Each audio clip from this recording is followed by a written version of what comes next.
ನಮಸ್ತೆ ಸ್ನೇಹಿತರೆ, ಆಶಾಸ್ ಕಿಚನ್ಗೆ ಸ್ವಾಗತ.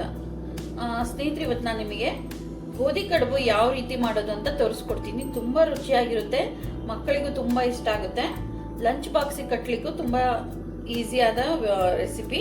ಅದಕ್ಕೆ ನಾನು ಒಂದು ಅರ್ಧ ಕೆಜಿಯಷ್ಟು ಗೋಧಿ ಹಿಟ್ಟು ತೊಗೊಂಡಿದ್ದೀನಿ. ಮತ್ತು ಇದು ರೈಸು. ನಿಮ್ಮ ಮನೆಯಲ್ಲಿ ರೈಸ್ ಇತ್ತು ಅಂದರೆ ಸರಿ, ಇನ್ನೂರ ಆ ಟೈಮಲ್ಲಿ ಇಲ್ಲ ಅಂದರೆ ಬರೀ ಗೋಧಿ ಅಷ್ಟೇ ಬಳಸ್ಕೋಬಹುದು. ಈಗ ಫಸ್ಟ್ ಇದಕ್ಕೆ ಗೋಧಿಗೆ ಸ್ವಲ್ಪ ನಾವು ಉಪ್ಪಾಕಿ ಅನ್ನ ಏನಿತ್ತಲ್ಲ ಇದನ್ನ ಮಿಕ್ಸಿ ಮಾಡಿ ತಗೊಂಡಿದ್ದೀನಿ. ಅನ್ನ ಹಾಕೋದ್ರಿಂದ ಸ್ವಲ್ಪ ಕಡುಬು ಮೆತ್ತಗೆ ಬರುತ್ತೆ ಅಂತ ಅಷ್ಟೇ. ಇಷ್ಟು ಹಾಕ್ಬಿಟ್ಟು ಚೆನ್ನಾಗಿ ಕಲಿಸ್ಕೋಬೇಕು. ಗೋಧಿ ಹಿಟ್ಟಿನ ಅದಕ್ಕೆ ಕಲಿಸ್ಬೇಕು ಸ್ನೇಹಿತರೆ. ನೋಡಿ ಸ್ನೇಹಿತರೆ, ಅದಕ್ಕೆ ಕಲಿಸ್ಬಿಟ್ಟು ಮೇಲ್ಗಡೆ ಸ್ವಲ್ಪ ಎಣ್ಣೆ ಹಾಕಿ ಇದನ್ನ ಒಂದು 10 ನಿಮಿಷ ನೆನೆಯಕ್ಕೆ ಬಿಡಬೇಕು ಸ್ನೇಹಿತರೆ. ಹಿಟ್ಟು ನೆನೆಯೋ ಅಷ್ಟರಲ್ಲಿ ನಾನು ಕೊಬ್ಬರಿ ಚಟ್ನಿ ಮಾಡ್ಕೊಳೋದು ಯಾವ ಥರ ತೋರಿಸ್ತೀನಿ. ಫಸ್ಟು ಕಾಯಿ, ಬೆಳ್ಳುಳ್ಳಿ, ಕೊತ್ತಂಬರಿ ಮತ್ತು ಹಸಿಮೆಣಸಿನ್ಕಾಯಿನ ಸ್ವಲ್ಪ ಹಸಿ ವಾಸನೆ ಹೋಗೋ ಮಟ್ಟ ಹುರಿದು ತಕ್ಕೋಬೇಕು. ಮೆಣಸಿನ್ಕಾಯಿನ ಈ ಥರ ಮುರಿದಾಕೋದ್ರಿಂದ ಖಾರ ಎಲ್ಲ ಚೆನ್ನಾಗಿ ಬಿಟ್ಕೊಳ್ಳುತ್ತೆ. ನೋಡಿ ಸ್ನೇಹಿತರೆ, ಇಷ್ಟು ಹುರಿದ್ರೆ ಸಾಕು.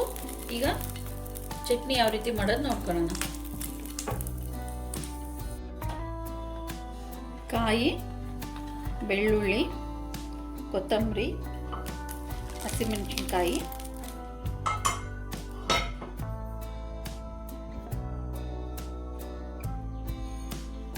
ರುಚಿಗೆ ತಕ್ಕಷ್ಟು ಉಪ್ಪು, ಇದಕ್ಕೆ ಹುಣಸೆಹಣ್ಣು ಕೂಡ ಹಾಕ್ಬೋದು. ಈಗ ಇದನ್ನ ಮಿಕ್ಸಿ ಮಾಡಿ ತಗೊಂಬರ್ತೀನಿ ಸ್ನೇಹಿತರೆ. ಕೊಬ್ಬರಿ ಚಟ್ನಿ ರೆಡಿ ಆಯಿತು. ಈಗ ಬಟ್ಲು ಕಡುಬು, ಗೋಧಿ ಕಡುಬು ಯಾವ ರೀತಿ ಮಾಡೋದು ಅಂತ ನೋಡೋಣ ಬನ್ನಿ ಸ್ನೇಹಿತರೆ.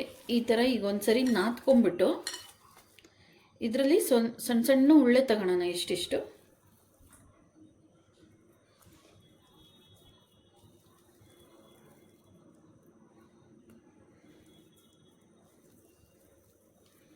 ಈ ಥರನೇ ಸ್ವಲ್ಪ ಒಂದು 10-15 ಉಳ್ಳೆ ಮಾಡ್ಕೊತೀನಿ. ಈಗ ಈ ಥರದ ಪ್ಲೇಟ್ ಇಲ್ಲ ಅಂದ್ರೂ ನಾವು ಇಡ್ಲಿ ತಟ್ಟೆಯಲ್ಲೇ ನಾವು ಮಾಡ್ಕೋಬೋದು. ಇದನ್ನು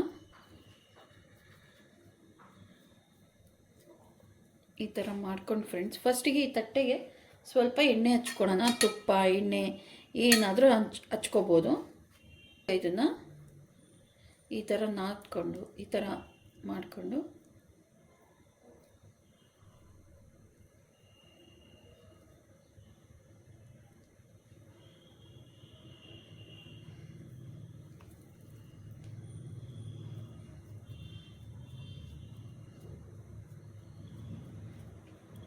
ಈ ಬಟ್ಲು ಕಡುಬು ಯಾವಾಗ ಮಾಡಿದ್ರು ನನಗೆ ನನ್ನ ಫ್ರೆಂಡ್ ರಶ್ಮಿ ನೆನಪಾಗ್ತಾಳೆ. ಯಾಕಂದರೆ ಅವರಮ್ಮ ತುಂಬ ಚೆನ್ನಾಗಿ ಮಾಡ್ತಾಯಿದ್ರು. ಅವಳೇನಾರ ಬಾಕ್ಸಿಗೆ ತೊಗೊಂಬಂದ್ಲು ಅಂದರೆ ಜಗಳ ಆಡ್ಕೊಂಡು ನಾವೇ ಫ್ರೆಂಡ್ಸ್ ಎಲ್ಲರೂ ತಿಂದುಬಿಡ್ತಿದ್ವಿ.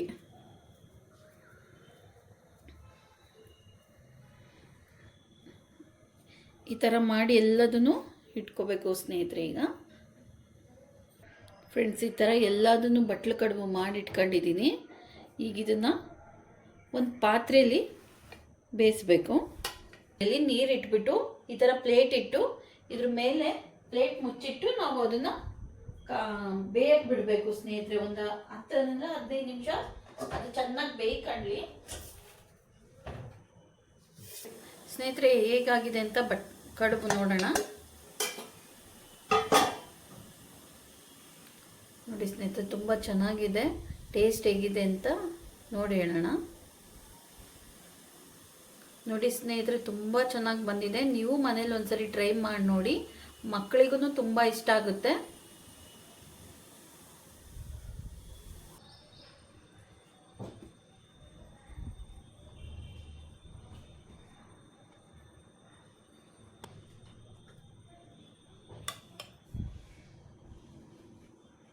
ಈ ವಿಡಿಯೋ ನಿಮಗೆ ಇಷ್ಟ ಆಗಿದ್ದರೆ ಪ್ಲೀಸ್ ಲೈಕ್ ಮಾಡಿ, ಶೇರ್ ಮಾಡಿ, ಸಬ್ಸ್ಕ್ರೈಬ್ ಮಾಡಿ, ಫಾಲೋ ಮಾಡಿ. Thank you.